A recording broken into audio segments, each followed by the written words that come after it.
আজ দেখো চলে এসেছি আবারও একটা মেটেরিয়ালসের অর্ডার প্যাকিং করতে। তো তার আগে ভাবলাম চলো তোমাদের সাথে একটু শেয়ার করা যাক। অর্ডারটা ছিল প্রিয়াঙ্কাদির, মালদা মঙ্গলবাড়ি থেকে।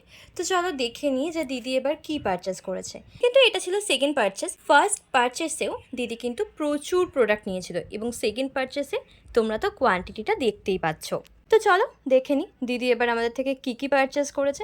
প্রথমেই দেখো, এটা কিন্তু আছে কার্ড উইথ, তার সাথে কিন্তু তোমরা পেয়ে যাচ্ছ এরকম প্যাকিংয়ের জন্য প্যাকেট। এরপরে এখানে কিন্তু 10টা কালারের হাঁসুলি টার্সেল রয়েছে। তার সাথে এখানে দেখো বেশিরভাগই ব্ল্যাক পলিশের ম্যাটেরিয়াল রয়েছে। এটা হচ্ছে ব্ল্যাক পলিশের হ্যাঙ্গিং বল, ব্ল্যাক পলিশের আংটা, এখানে কিন্তু রয়েছে ব্ল্যাক পলিশের আইপিন, এটা হচ্ছে ব্ল্যাক পলিশের চেন, এটা আছে ব্ল্যাক পলিশের ওভাল বিটস, এখানে আছে কিছু ক্লাস কোয়ালিটির মেটাল পুশ, এটা হচ্ছে ফাটা ঘুঙরু, এটা হচ্ছে ব্ল্যাক পলিশের জাম্পিং, আর এটা আছে কিন্তু ব্ল্যাক পলিশের ঘুঙরু। এখানে দেখো অনেকগুলো ঝুমকো বেস আছে।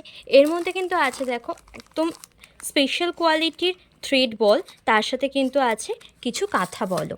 এরপরে এখানে আছে দেখো এরকম অনেকগুলো হাঁসুলি, তার সাথে আছে 100 গ্রাম মতন, এগুলো 50 গ্রামের প্যাকেট, 100 গ্রাম মতন wooden beads.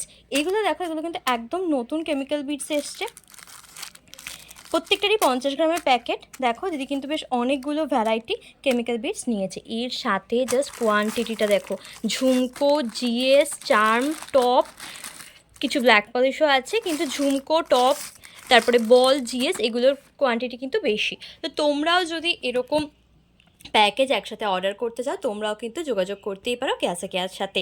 WhatsApp number, calling number কিন্তু আমি অবশ্যই ভিডিও ডেসক্রিপশনে দিয়ে দেবো।